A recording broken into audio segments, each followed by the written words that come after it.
Hey everyone, so yesterday the first episode of Doom Patrol was released on DCUniverse's streaming platform, and this is actually the second live action series that they've done, the first being Titans.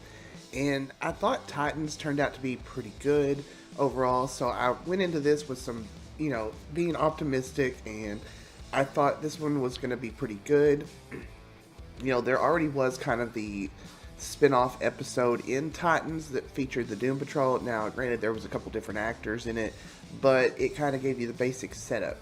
And there's been a lot of promotion for this series, so again, I went into it with high hopes, and maybe that was my problem. Maybe I shouldn't have been so looking forward to this one because I felt like this was a bit of a letdown. It wasn't it wasn't horrible, and I've certainly seen worse, but it also really didn't compel me to want to watch the rest of them. Now, I'm going to watch the rest of them because, I do think that some of these shows that have been on DC Universe have had to build an audience. And superheroes in general, I think, have to build. The first episode is always the most difficult. And this one wasn't as much of a pilot episode as some of the other ones were, just because you did already see them in the episode of Titans, so a lot of the groundwork was already there. And this episode was pretty much just kind of like going over their backstories and their history and stuff like that. But it just, I don't know. It wasn't horrible, and I've seen worse, but it wasn't the best thing either.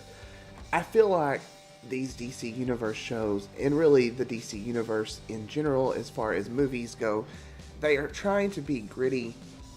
They're trying to be something different than Marvel, and that doesn't always work. A big thing of superhero movies to me is the whimsicalness, the lightheartedness, something that you get from the comics. It doesn't always have to be grim and dark and dirty, and I feel like DC hasn't quite got the handle on that yet.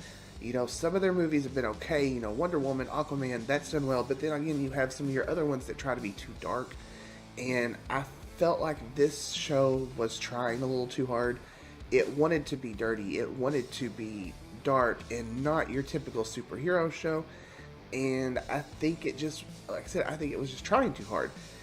There is a lot of foul language in this, which, I'm not a prude. It is what it is. But I felt like they were just throwing it in there to throw it in there to try and be more realistic, or I don't know, shocking. Kind of like the whole episodes, the promo with Teen Titans, where Robin says what he says about Batman, and it just threw the internet into a frenzy about it. I felt like this was trying to be that way with a lot of its language. Sometimes I just didn't feel like it was needed. It was just there. There's also some nudity in there, some sex scenes that were fairly graphic, and I think you could come away with it a little bit easier by just kind of letting us know the type of character that Brendan Fraser's character, Robot Man, was. It was pretty evident to us that he was kind of a jerk back then. I don't think we necessarily had to have all these scenes. There's also a scene later on with like some drug use, and again, I don't feel like it was needed. I felt like it was thrown in there purely to be something that might get a little hyped around the internet, and I don't know, it just didn't make a whole lot of sense to me.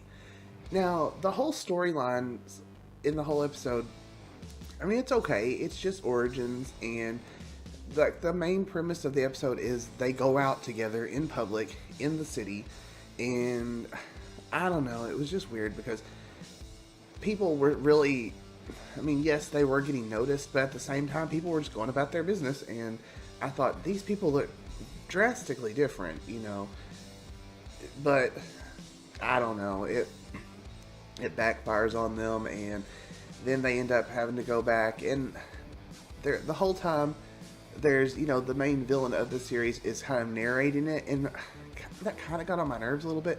He was a little bit breaking the fourth wall too much. It was trying to be Deadpool-esque, maybe. I don't know. But then you get the end of it, which was truly bizarre, and then it ended with a donkey farting and leaving a message in the air, and I don't even know where that came from. It was just so bizarre. But, I'm still going to watch it. I still want to know where it goes, and I'm hoping that it picks up. But as far as a first episode, it wasn't one that made me want to watch the rest of it. You know, and I feel like maybe some other people are going to be the same way. But, and also, I never had a connection to Doom Patrol as far as I never read the comic books. I didn't really know much about it. And maybe there's that too, because with Titans, I read the comic book. I've seen the TV show. I had a connection to it. I wanted to see more. With Doom Patrol, I'm just kind of, on it. Also, for all the hype of Cyborg in it, he wasn't even in this episode, and they don't mention him. I'm sure he'll be in there, but like I said, he's not really even in it. My favorite character probably through the whole thing was Crazy Jane, and I don't know if it's because I've seen the actress in other things and I liked her, or just that I liked this character. I don't know. But anyways, I think if you have an interest in this series, you should check it out. I'm by no means saying don't watch it, because I do think it has potential. And like I said, it's not the worst thing, but it's also not the best. But anyways, let me know what you thought. Maybe I'm reading this all wrong. Who knows? I am willing to be swayed on that one. So leave a comment down below or hit me up on Twitter. And anyways, guys, I will see you later. I've got a couple more reviews to do this weekend because a lot of stuff dropped, and so I got to catch up on stuff. So anyways, thanks for watching. Have a good one.